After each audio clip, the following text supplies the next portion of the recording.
Haleluya, puji nama Tuhan. Bapak Ibu Saudara sekalian, hari ini kita kembali mendengarkan firman Tuhan.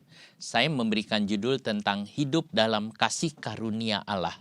Saudara, karena kita penting dan memahami dan mengerti bagaimana kita hidup di dalam kasih karunia. Saya membaca 1 Korintus 15 ayat yang ke-10. Tetapi karena kasih karunia Allah, aku adalah sebagaimana aku ada sekarang. Dan kasih karunia yang dianugerahkannya kepadaku tidak sia-sia.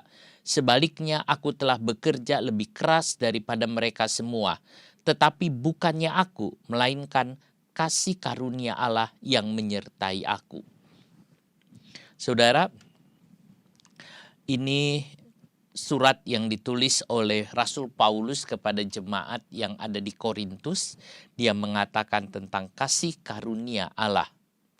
Nah, saudara, 1 Korintus 15 ayat 10. Tetapi karena kasih karunia Allah, aku adalah sebagaimana aku ada sekarang. Dan kasih karunia yang dianugerahkannya kepadaku tidak sia-sia. Sebaliknya aku telah bekerja lebih keras daripada mereka semua. Tetapi bukannya aku, melainkan kasih karunia Allah yang menyertai aku.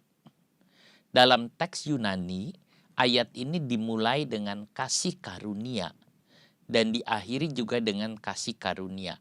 Itu di dalam teks Yunani yang saya kasih tebal dengan warna merah, itu dibaca kariti, saudara. Kariti de theo eimi ho eimi.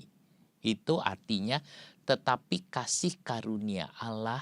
Nah, sebagaimana aku ada.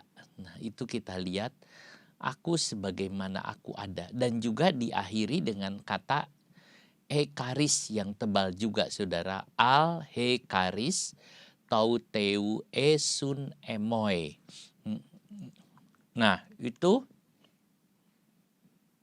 kata karis juga muncul. Jadi saudara, ayat ini sangat indah. Dimulai dengan karis atau kasih karunia, diakhiri juga dengan kasih karunia. Memang hidup kita dari kasih karunia Allah. Dan kita berjalan dari kasih karunia kepada kasih karunia. Dalam ayat ini ada 3 kali ucapan kasih karunia. Yang pertama, karena kasih karunia Allah, aku ada sebagaimana aku ada. Yang kedua, kasih karunia yang dianugerahkannya kepadaku tidak sia-sia. Yang ketiga, sebaliknya aku telah bekerja lebih keras daripada mereka semua. Tetapi bukannya aku, melainkan kasih karunia Allah yang menyertai aku. Jadi ada 3 kata tentang kasih karunia. Nah, kita lihat di sini. Konteks ayat ini, waktu itu Paulus menulis surat kepada jemaat yang ada di Korintus tentang dirinya, tentang kerasulannya. Nah, Paulus mengatakan bahwa semua yang terjadi, yang dialaminya, yang dirasakannya sampai hari ini katanya, sampai saat ini, itu semua karena kasih karunia Allah. Pertama kali ia bicara tentang Yesus yang mati karena dosa-dosa kita. Kalau kita lihat di ayat ini, di ayat yang ketiga, sebab itu sangat penting telah kusampaikan kepadamu, yaitu apa yang telah kuterima sendiri ialah bahwa Kristus telah mati karena dosa-dosa kita. Sesuai dengan kitab suci, Kristus mati. Lalu kemudian Paulus berbicara soal kebangkitan Yesus, bahwa ia telah dikuburkan dan bahwa ia telah dibangkitkan pada hari yang ketiga sesuai dengan kitab suci.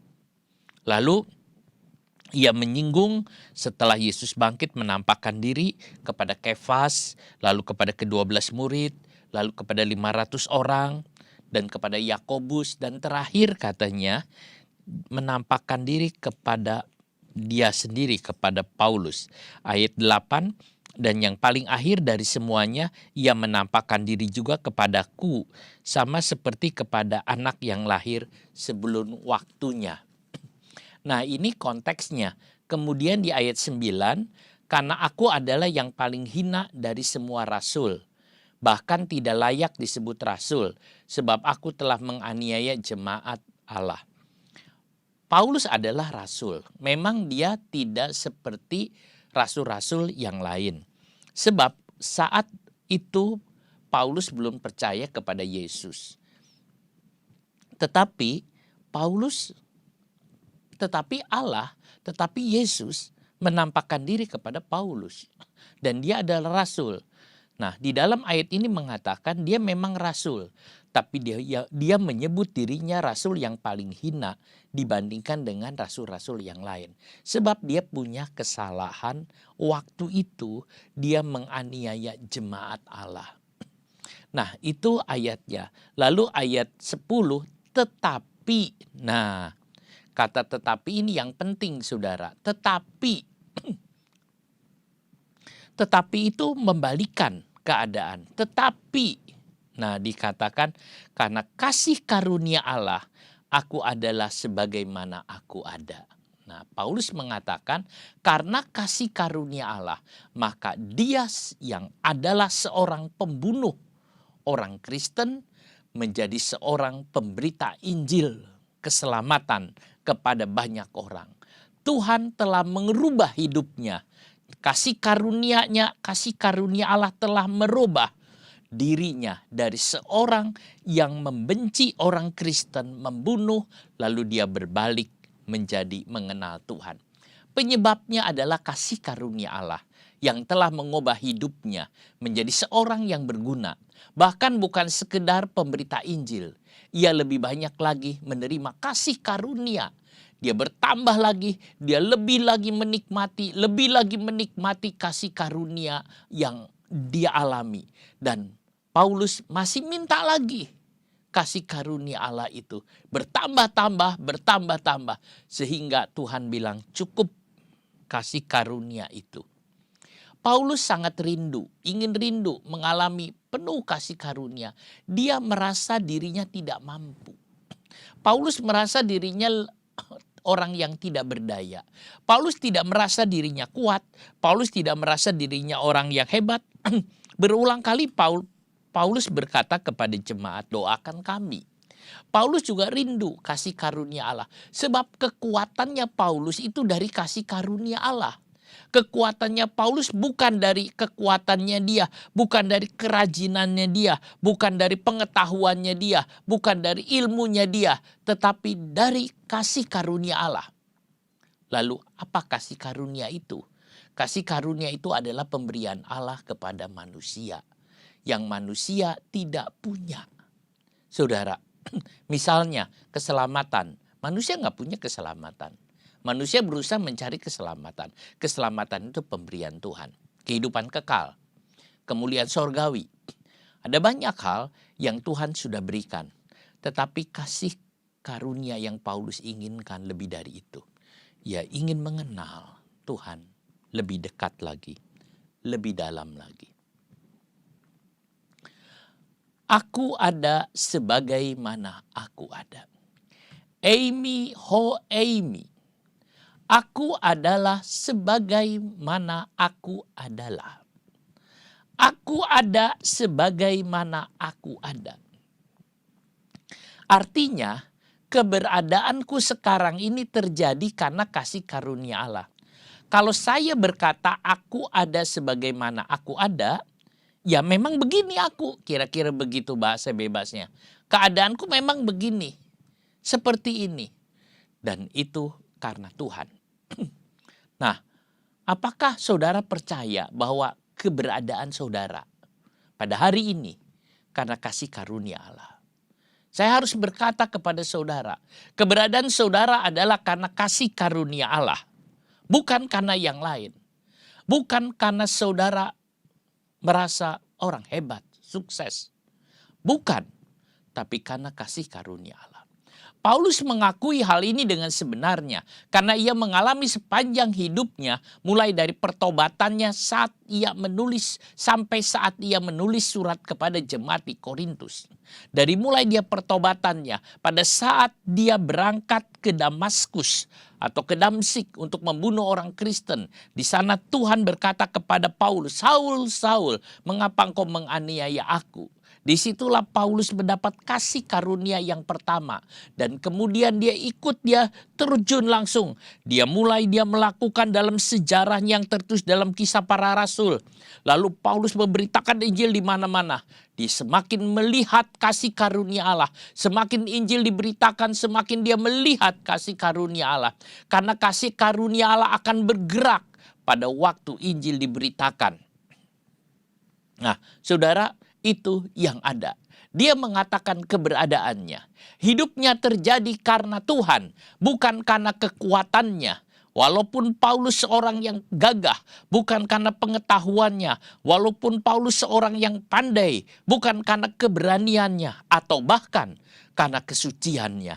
Tetapi karena anugerah Allah, kasih karunia. Kita juga bersyukur kepada Tuhan yang telah menjadikan kita sekarang ini, sampai sekarang ini. Sampai sekarang ini, saudara, sampai demikian sekarang ini. Ini karena kasih karunia Allah. Saudara, coba saudara introspeksi diri. Saudara perhatikan diri saudara sampai sekarang. Lalu saudara mikir, bukankah itu karena kasih karunia Allah? Mungkin ada orang yang menyesali, kenapa aku hidup tidak beruntung seperti ini. Saudara, kalau saudara berkata bahwa saudara hidupnya tidak beruntung, saudara berarti tidak yakin, tidak percaya kepada Tuhan. Jika saudara tahu dan percaya kepada Allah, maka saudara akan mengatakan hal yang sama. Aku bersyukur kepada Tuhan. Atau saudara mengatakan, hidupku ada sebagaimana aku ada. Ini karena kasih Tuhan. Kasih karunia Allah. Allah masih bekerja dalam hidup saudara. Bukan berhenti di situ. Seandainya saudara merasa kok begini, saudara, itu Allah belum selesai. Allah masih mau bekerja, itu masih belum selesai. Paulus merasakan betapa besarnya kasih karunia Allah atas hidupnya. Bukan hanya menyelamatkan dirinya dari dosa. Bukan hanya itu, tetapi juga Tuhan menjadikannya sebagai rasul. Padahal ia telah membunuh banyak orang Kristen. Saudara, kita dapat kasih karunia. Pertama, kasih karunia diselamatkan dari dosa. Diselamatkan dari kematian kekal. Ditebus oleh Tuhan Yesus. Itu adalah kasih karunia.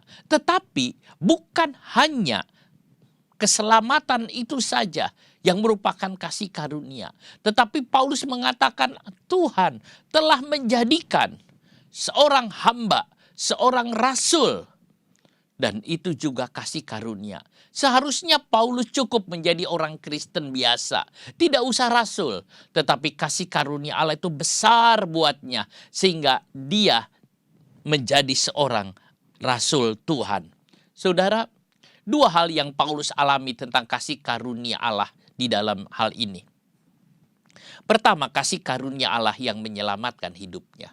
Allah panggil dia dari seorang yang jahat. Allah panggil dia dari kesesatan. Allah panggil dia dari keterpurukan, dari ketidakmengertian. Lalu dia diselamatkan. Kemudian Allah panggil dia lagi menjadi hamba Tuhan. Saudara, menjadi hamba Tuhan adalah kasih karunia Allah.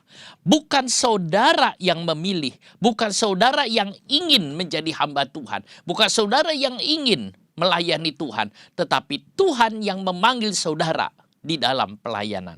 Ada banyak orang saudara mengatakan, saya tidak mau pelayanan. Oh saudara, belum diberikan kasih karunia dia sudah menolak. Ada orang saudara lagi mengatakan udah dapat pelayanan, enggak dioper-oper sana sini, si ini aja, si ini saja. Oh saudara, itu bagaikan orang telah menolak kasih karunia. Saudaraku, kalau Tuhan berikan, Tuhan izinkan kita bisa melayani, Tuhan izinkan kita bisa melakukan sesuatu saudara, kebenaran. kita bisa menyampaikan kebenaran Tuhan. Saudara, itu adalah Tuhan yang memberi. Kita bersyukur kepada Tuhan kalau kita bisa melayani. Saudara, kalau gereja kecil, saudara, itu yang melayaninya banyak. Kadang-kadang sering dia lagi, saudara. Rasa-rasanya mungkin aku kok terus-terusan, aku capek, saudara. Saudara, itu berbahagia, saudara. Kenapa? Bu, karena saudara dapat kasih karunia. Kalau mungkin di gereja yang besar, kadang-kadang berapa bulan sekali baru bisa melayani, saudara. Dia ya sudah seperti itu. Itulah sebabnya kita senang, saudara. Saudara bisa melayani terus-menerus karena itu adalah kasih karunia Tuhan. Seorang namanya John Newton yang menulis lagu Amazing Grace. Lagunya kan Amazing Grace, how sweet the sound. Saudara, itu lagunya. Sebelum meninggal di usia tuanya, dia berkata kepada temannya pada waktu temannya baca Alkitab 1 Korintus 15. Ada satu kebiasaan bagi John Newton, saudara, sesudah makan, sesudah sarapan, lalu mereka baca Alkitab. Waktu temannya membaca Alkitab 1 Korintus 15 itu sampai di ayat yang ke-10, Newton tiba-tiba berkata, tunggu dulu, saya sebenarnya tidak seharusnya menjadi seperti saat ini.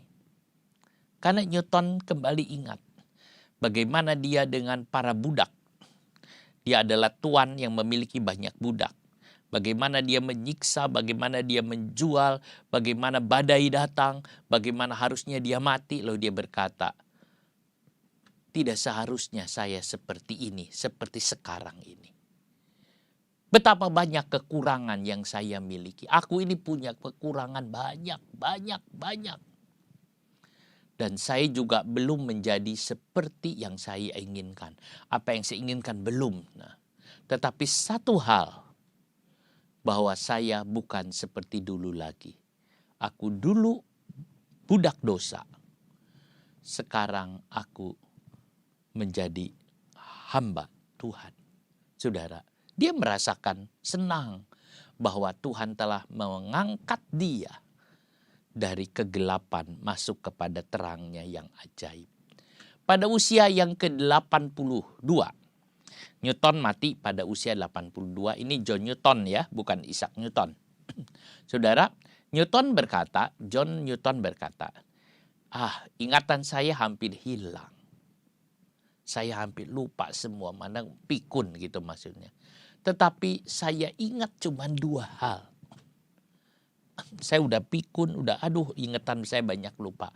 Tapi 2 hal yang saya paling ingat. Bahwa saya adalah orang berdosa. Dan bahwa Kristus adalah juru selamat yang agung. Yang menyelamatkan saya. Sebab itu lagunya adalah, dulu aku buta, sekarang aku melihat. Ketika Newton dikubur, batu nisannya ditulis, John Newton. Seorang yang berdosa. Tetapi oleh kekayaan kemurahan Tuhan Yesus Kristus telah dipelihara, dipulihkan, diampuni, dan ditunjuk menjadi pemberita iman. Saudara, itu di batu nisannya. Luar biasa, saudara. Ini satu kesaksian tentang John Newton. Ada lagi seorang yang bernama John Knox. Seorang yang membawa kebangunan rohani di Skotlandia. Seorang yang berdoa dengan sungguh-sungguh dan dia mengatakan, kalau Tuhan tidak membuat revival di Skotlandia, lebih baik aku mati. Dia berdoa sungguh-sungguh, dan di Skotlandia terjadi kebangunan rohani yang luar biasa. Ketika itu dia tidur. Lalu dia bangun dari tidurnya. Dia kasih tahu ke temannya. Dia ada sesuatu yang kaget, ada sesuatu. Dia berpikir waktu itu. Dia mengatakan, wah, aku pantas masuk surga. Kalau masuk surga, ya pantaslah. Aku setia, ikut Tuhan, aku juga pelayanan, aku bikin kebangunan rohani, aku buat ini. Kalau masuk surga pantas. Kalau dapat berkat yang kekal pantas. Sebab aku telah menjalankan perintah Tuhan. Tetapi langsung dia berkata, tetapi dia bilang, terpujilah Tuhan. Waktu itu aku sadar. Lalu aku cepat-cepat padamkan panah berapi si iblis dengan firman Tuhan. Sebab apa? Sebab aku ada sebagaimana aku ada. Bukan karena kesetiaan aku. Bukan karena kerajinan aku. Bukan karena pelayanan aku. Bukan karena kebaikan aku.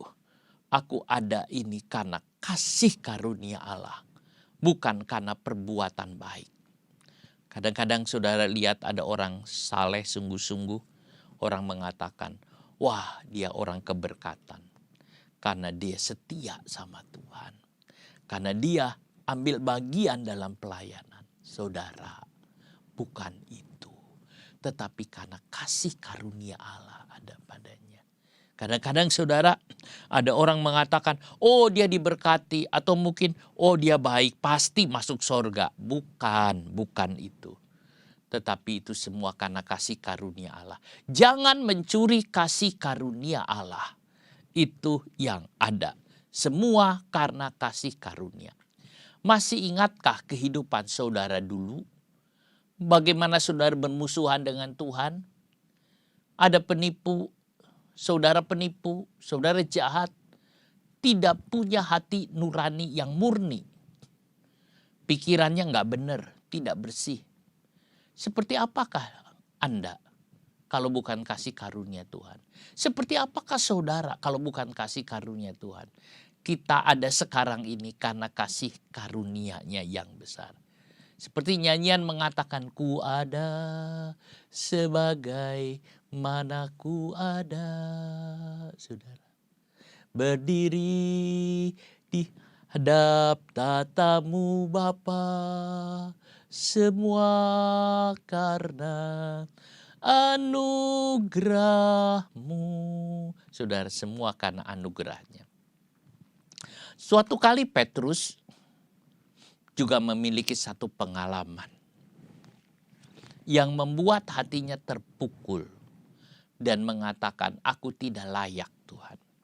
Petrus seorang nelayan. Dia biasa tangkap ikan. Suatu kali dia tidak mendapat ikan. Dan dia sudah membersihkan jala-jalanya. Tiba-tiba Yesus berkata, tebarkan jala itu. Petrus berpikir, aku sudah tangkap ikan, tidak ada ikan sama sekali. Hari ini tidak ada ikan. Tetapi karena Yesus yang bicara, dia taat, dia lemparkan. Ternyata dapat ikan begitu banyak sehingga perahunya penuh dengan ikan. Waktu melihat perkara itu, Petrus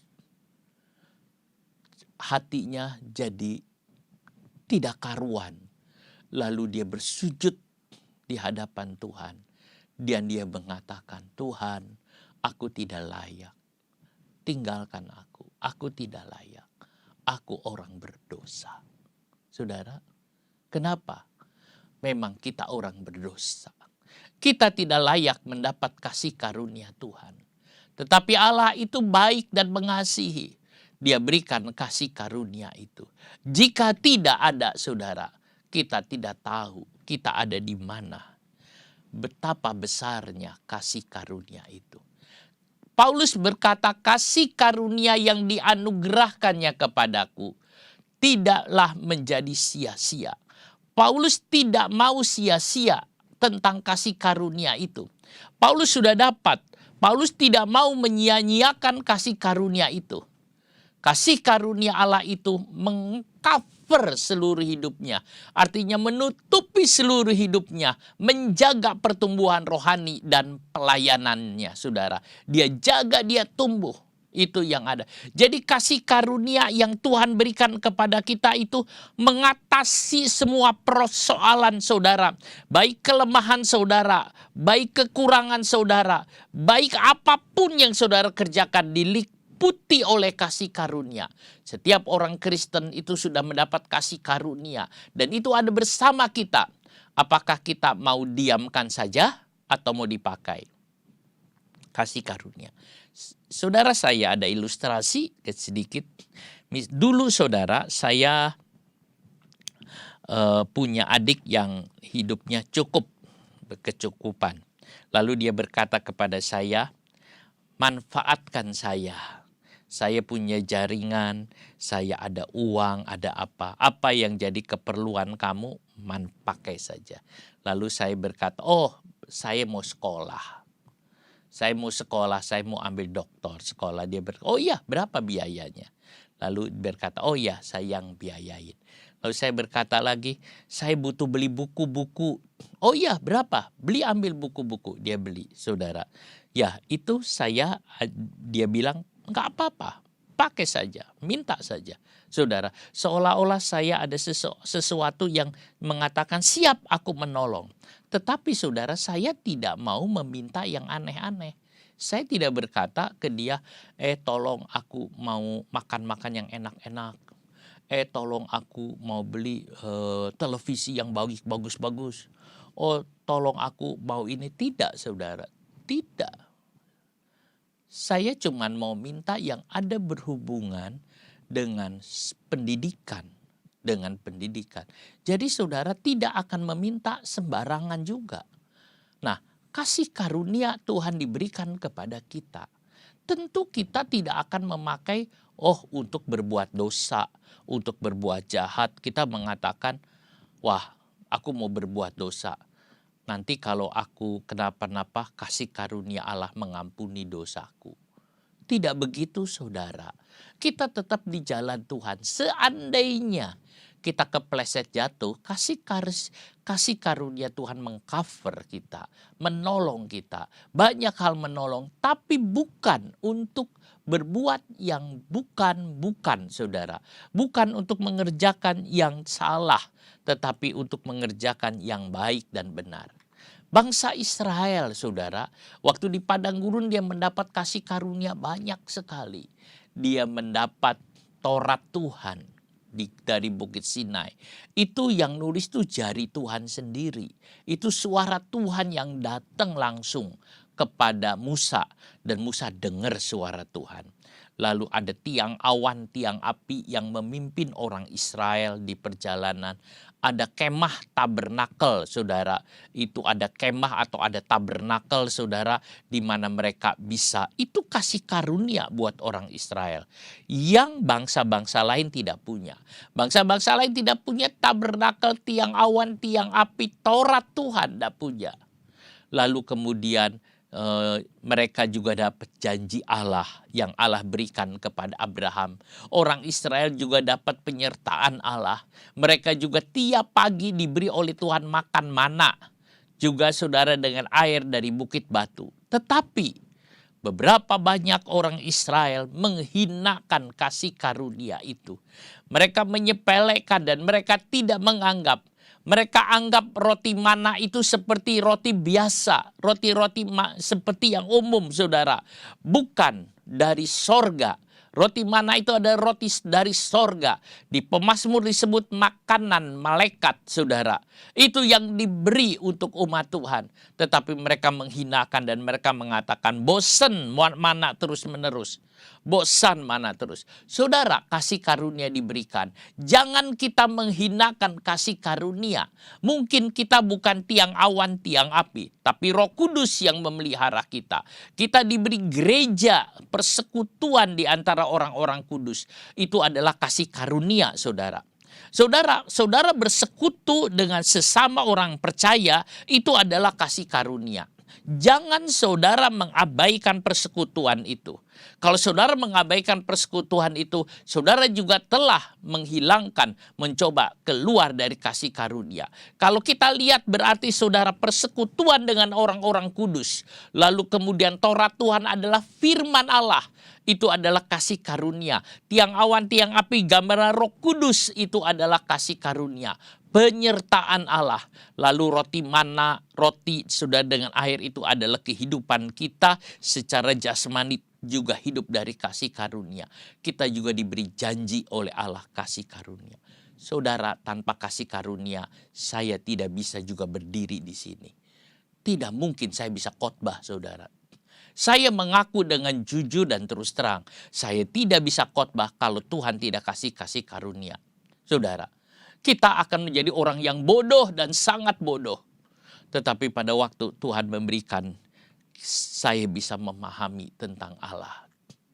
Orang Kristen hidup dari kasih karunia kepada kasih karunia. Yohanes 1 ayat yang ke-16 mengatakan, dari kasih karunia kepada kasih karunia. Karena dari kepenuhannya kita semua telah menerima kasih karunia demi kasih karunia. Efesus 2:8-9, sebab kasih karunia kamu diselamatkan oleh iman. Saudara diselamatkan oleh kasih karunia melalui iman. Melayani dalam kasih karunia. Kita melayani Tuhan dengan kasih karunia. Dikuduskan oleh kasih karunia. Kasih karunia di dalam pencobaan. 2 Korintus 8 ayat 1-9. Dikuatkan oleh kasih karunia. Saudara lemah, kasih karunia menguatkan saudara. Kasih karuniaku katanya cukup, Tuhan bilang. 2 Korintus 12 ayat yang ke-9. Waktu Paulus meminta ke Tuhan, tambahkan kasih karunia itu, Tuhan tambahi. Tuhan bilang kasih karunia itu cukup bagimu. Saudara, udah cukup kalau kita lihat. Tetapi jawab Tuhan kepadaku, cukuplah kasih karuniaku bagimu, sebab justru dalam kelemahan kuasaku menjadi sempurna. Sebab itu terlebih suka aku bermegah atas kelemahanku, supaya kuasa Kristus turun menaungi aku. Waktu itu Paulus kondisinya lemah. Dia sangat lemah. Biasanya kasih karunia Tuhan mencukupi dan menguatkan. Tetapi kali ini dia tidak, sehingga Paulus minta kepada Tuhan. Tetapi Tuhan mengatakan, dalam kelemahanmu, kuasaku menjadi sempurna. Jadi kelemahan Paulus untuk mewujudkan kuasa Allah yang sempurna. Saudara, tapi itu juga termasuk bagian dari kasih karunia. 2 Korintus 8 ayat 1-9. Kasih karunia yang dianugerahkan kepada jemaat di Makedonia. Saudara, kalau saudara baca 2 Korintus 8 ayat 1-9. Nah, ketika dicobai dengan berbagai penderitaan, ia bersuka cita. Waktu dicobai dengan berbagai penderitaan, jemaat bersuka cita. Saudara, kalau saudara mengalami ujian, mengalami pencobaan, mengalami penderitaan, dan saudara bersuka cita, itulah kasih karunia. Saudara, ada orang yang mengalami kesulitan, ada orang mengalami pencobaan, ada orang mengalami kesusahan, ada orang yang menderita, saudara. Lalu dia mengatakan, Tuhan, aku tetap bersyukur kepadamu, aku bersuka cita kepadamu. Saudaraku, itu tetap kasih karunia. Jemaat di Makedonia jemaat yang miskin. Tetapi kata Paulus, dia kaya, hatinya kaya dengan kemurahan. Dia walaupun miskin, dia bisa memberi, saudara. Walaupun miskin, dia bisa memberi seperti apa adanya. Jemaat di Makedonia itu miskin. Dia bisa memberi, bahkan dia memberi lebih-lebih, saudara. Melampaui kemampuannya dia beri. Paulus lihat, ini bukan karena kemauan dia. Ini bukan karena kekuatan dia. Tapi ini karena kasih karunia Allah bekerja di dalam dia. Saudara, siapa yang mau memberi kalau orangnya itu, saudara, hidupnya pas-pasan? Kadang-kadang ada orang yang hidupnya pas-pasan. Tapi dia masih menyisakan uangnya untuk pelayanan, untuk penginjilan, untuk pekerjaan Tuhan, dia masih menyisakan. Saudaraku, oh saudara berbahagia. Karena kasih karunia itu ada pada saudara. Sebab ada banyak orang di luar. Dia akan mengatakan, oh tidak, aku tidak mau. Saudara, ini orang yang dapat kasih karunia seperti Tuhan. Yang rela menjadi miskin untuk memperkaya saudara. Kasih karunia itu ada yang bersifat umum, yaitu yang diberikan kepada semua orang. Misalnya saudara menghirup udara.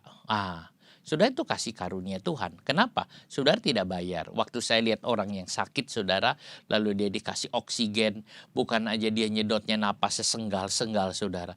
Tetapi harga oksigen satu tabung itu cukup mahal, saudara. Berapa cukup mahal, saudara? Berapa hari, saudara? Saya tanya, satu tabung itu bisa berapa? Oh, 1 hari, saudara. Kadang-kadang ada berapa jam, saudara. Lah kita tuh, saudara, itu kasih karunia. Yang kedua, kasih karunia yang menyelamatkan, yaitu Tuhan memanggil orang berdosa. Sama seperti Tuhan memanggil Adam dan Hawa. Adam dan Hawa, di mana engkau? Lalu kemudian saudara, Adam dan Hawa ada keluar. Itu sama seperti itu.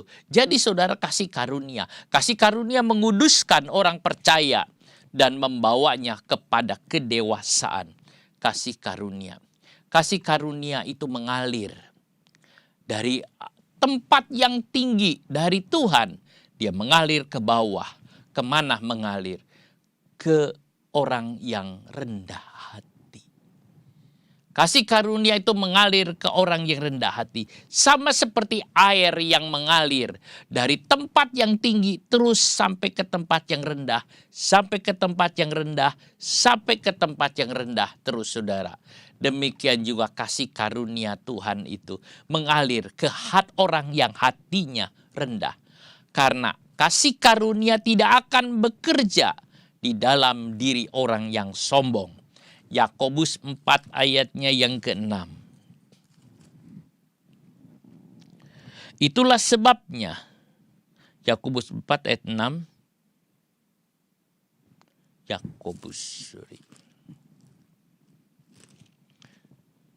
Tetapi kasih karunia yang dianugerahkannya kepada kita lebih besar daripada itu. Karena itu ia katakan, Allah menentang orang yang congkak tetapi mengasihani orang yang rendah hati, saudara. Nah, kasih karunia tidak akan bertumbuh di dalam diri orang sombong. Orang rendah hati adalah anugerah, tetapi wadah untuk menerima anugerah. Kalau saudara rendah hati, itu adalah kasih karunia. Tetapi orang yang rendah hati juga, itu adalah wadah tempat bagi kasih karunia. Sebaliknya, kata Paulus, aku telah bekerja lebih keras daripada mereka. Saudara, Paulus mengatakan aku tidak menyia-nyiakan kasih karunia itu. Sebaliknya, aku telah bekerja lebih keras daripada mereka. Aku bekerja lebih keras daripada mereka. Paulus mengatakan sebab itu ia bekerja lebih keras dari siapapun. Kelihatannya ucapannya seperti sombong. Aku ini kerjanya lebih keras daripada semua orang. Aku ini kerjanya lebih keras daripada semua orang. Kelihatannya sombong. Tetapi tidak, saudara. Kalau saudara baca ayat selanjutnya, Paulus tidak sombong. Paulus tidak menyombongkan diri. Karena dia menjawab, itu bukan karena aku, melainkan kasih karunia Allah. Aku bekerja keras, lebih keras dari siapapun. Tetapi itu bukan karena aku, bukan karena kekuatanku, tetapi itu karena kasih karunia Allah yang mendorong aku sehingga aku bisa bekerja keras. Itu kasih karunia. Kalau saudara bekerja lebih daripada orang lain, kalau saudara melayani Tuhan lebih daripada orang lain, itu adalah kasih karunia yang Allah berikan kepada saudara. Kalau saya bekerja lebih dari orang lain, itu adalah kasih karunia yang Allah berikan, saudara. Itu yang ada. Paulus bekerja lebih banyak dari semua, karena kasih karunia bukan dari diri sendiri. Jika ada orang yang berlelah karena Kristus, biarlah kita menghargainya, saudara. Kalau ada orang yang berlelah karena Kristus. Memang Paulus bangga bisa bekerja keras bagi Tuhan. Paulus bangga, tetapi ia tidak mau mengambil kehormatan itu dan menaruh di atas kepalanya. Paulus tidak mau mengambil kebanggaan itu menjadi mahkotanya. Melainkan ia melepaskan mahkota itu dan dia tanggalkan, saudara. Dia berikan kepada Kristus. Kalau kita lihat, saudara, kelihatannya Rasul Paulus lebih daripada rasul-rasul yang lain. 14 surat dia tulis. Dia pergi memberitakan Injil 3 kali perjalanan keliling sampai ke Asia. Dan yang keempat adalah ke Roma. Dia pergi keliling kemana-mana. Dia lebih daripada siapapun. Dia berlelah-lelah. Dia naik kapal, lama di perjalanan. Dia mengalami karam kapal. Dia dalam keadaan yang kelaparan. Dia dirajam, dia dicambuk, disesah, dan banyak hal. Bahkan dia diadu dengan binatang. Saudara, itu yang dialami. Paulus ngalamin banyak hal. Tetapi saudara, Paulus yang ngalamin dan bekerja keras itu bukan karena dia yang berani, tetapi karena kasih karunia. Kalau bukan kasih karunia, saudara, mana orang berani ngadepin sekian banyak, ngadepin singa, menghadapi orang jahat, menghadapi cambukan, bahkan saudara menghadapi hal-hal yang mengerikan. Kalau kita lihat para martir, saudara, yang mungkin mati karena Injil, karena kebenaran, saudaraku. Siapa yang mau? Siapa yang berani? Kalau bukan kasih karunia. Sebab itu saudara, ia berkata, aku bekerja keras bukan karena aku, tetapi karena Kristus. Kalau saudara setia kepada Tuhan, kalau saudara melayani Tuhan, kalau saudara mengerjakan sesuatu karena Tuhan, saudara ingat, bukan saudara, tapi kasih karunia. Kasih karunia, saudara. Jangan sombong, itu semua adalah kasih karunia Allah. Paulus memahami bukan karena kerja kerasnya, tetapi karena kasih karunia. Paulus bisa bekerja karena kasih karunia Allah. Dan untuk kasih karunia, pekerjaan Tuhan hanya dapat dilakukan dengan kekuatan Tuhan. Bukan kekuatan sendiri. Kekuatan Tuhan hanya dapat bekerja di dalam kelemahan kita, saudara. Paulus tahu hidup ini singkat. Kenapa Paulus bekerja keras? Kenapa Paulus juga mau dorongan kasih karunia sehingga dia bekerja keras?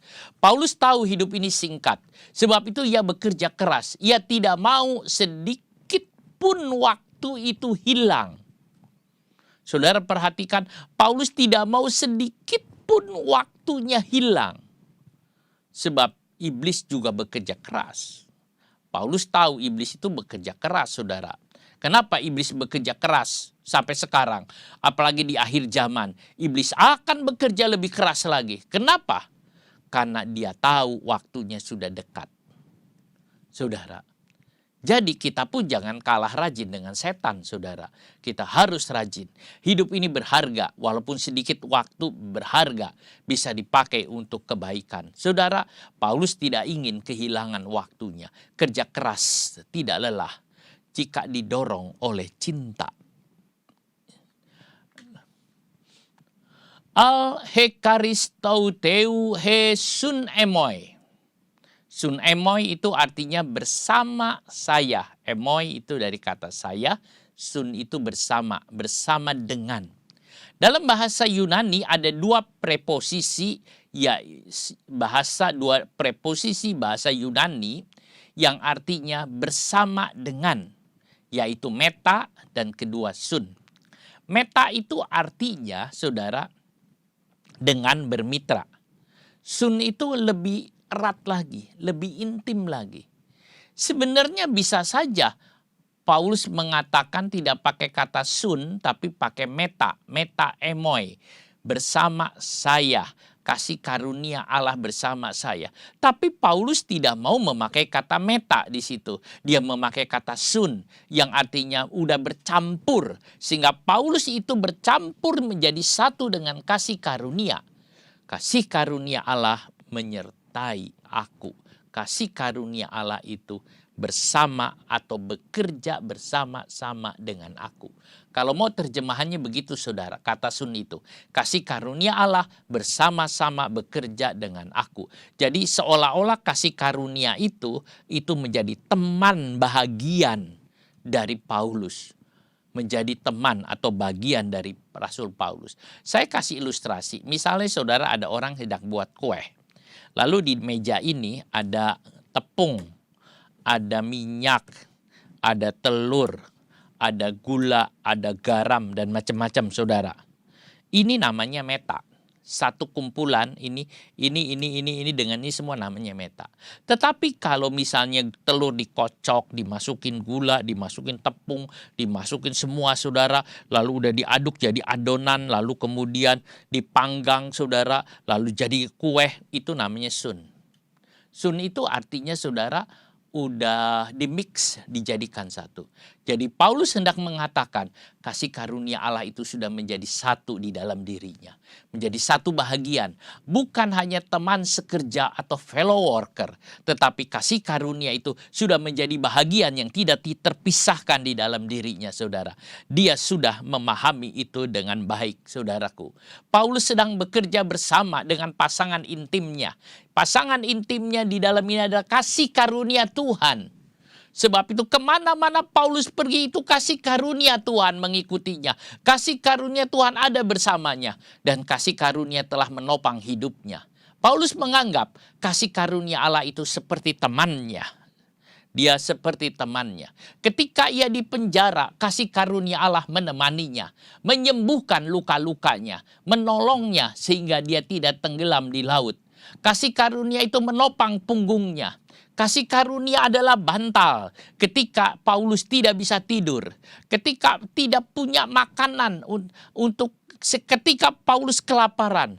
Kasih karunia itu menjadi makanan. Ketika Paulus kedinginan. Kasih karunia itu menjadi selimut baginya. Saudara, kasih karunia menutupi segala kelemahannya.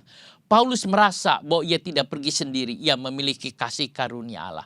Jadi saudara, Paulus sudah menjadi satu. Waktu dia di penjara dengan Silas, dia ada di penjara itu saudara. Karena di penjara di Filipi saudaraku, itu yang ada apa yang dialami oleh Paulus saudara. Kasih karunia Allah menghiburnya. Sehingga kasih karunia itu mengajak dia menyanyi dan memuji Tuhan saudara. Sehingga dia mengalami kuasa Allah. Itu adalah anugerah dari Tuhan. Kita tahu itu Roh Kudus. Dan Roh Kudus memberikan kepada kita. Itu kasih karunia. Saudara, di dalam segala hal apapun saudara. Dia mengalami, aduh Tuhan ada. Tuhan menyertai, Tuhan memimpin, Tuhan menolong, Tuhan segala-galanya. Kalau saudara tahu itu, saudara akan mengatakan, terima kasih Tuhan. Aku ada saat ini sebagaimana aku ada. Itu karena kasih karunia Allah.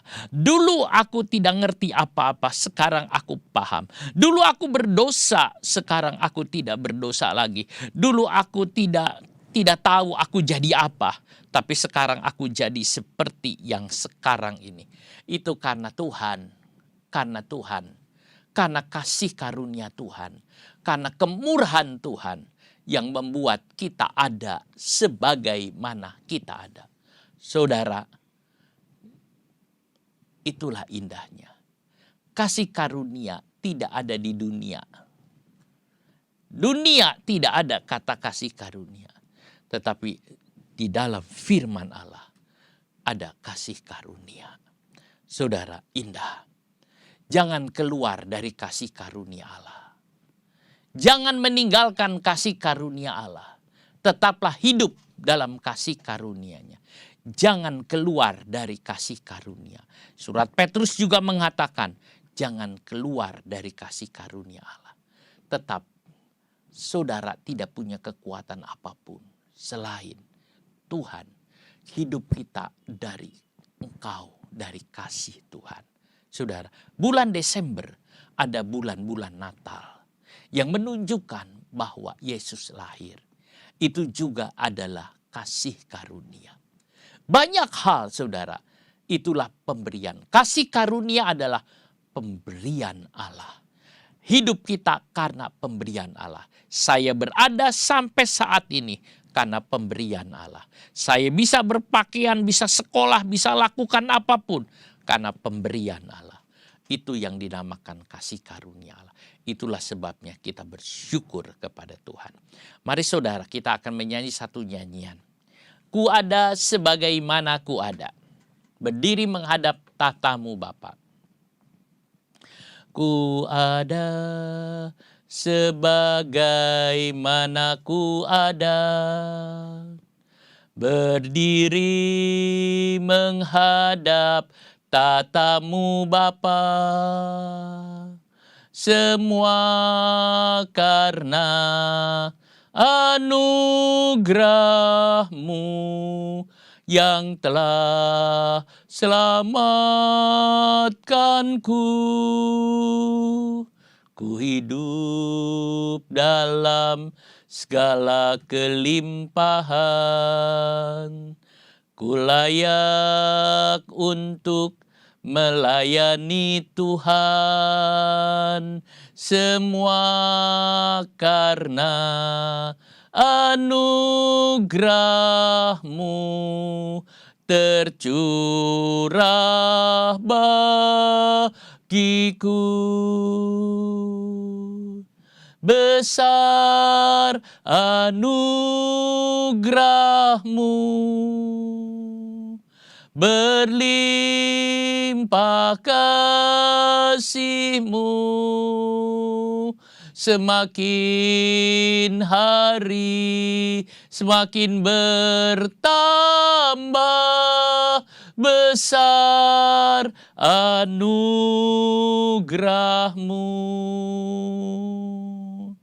Ku ada sebagaimana ku ada,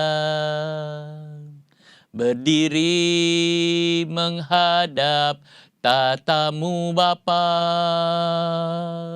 Semua karena anugerah-Mu yang telah selamatkanku. Ku hidup dalam segala kelimpahan. Ku layak untuk melayani Tuhan, semua karena anugerah-Mu tercurah bagiku. Besar anugerah-Mu, berlimpah kasih-Mu, semakin hari semakin bertambah. Besar anugerah-Mu.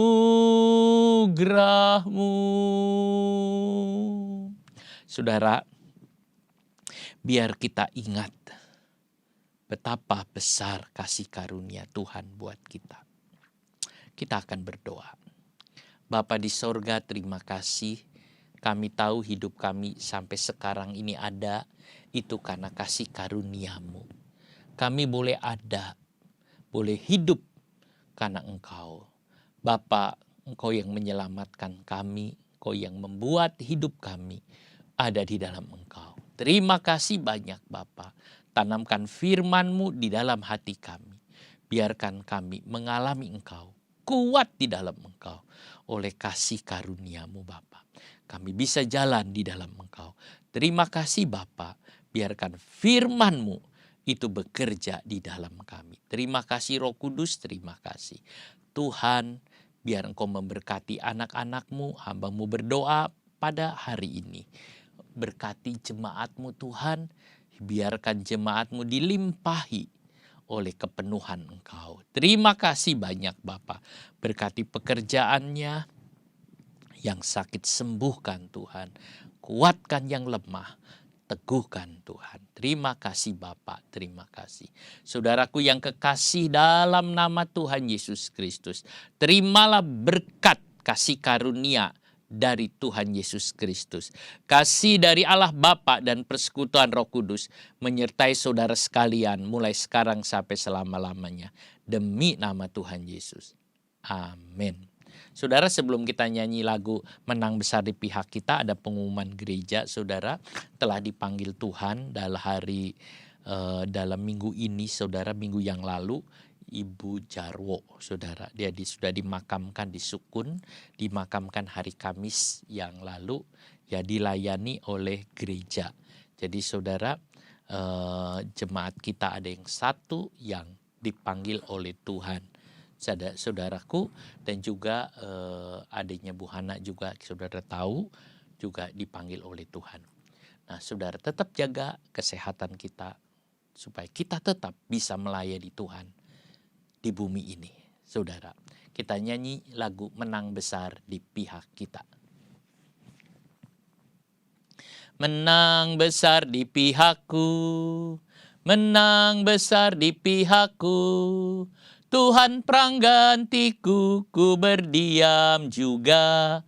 Menang besar di pihakku, menang besar di pihakku, menang besar di pihakku, Tuhan penggantiku, ku berdiam juga. Menang besar di pihakku, menang besar di pihakku. Tuhan memberkati saudara semua. Selamat hari Minggu. Amin.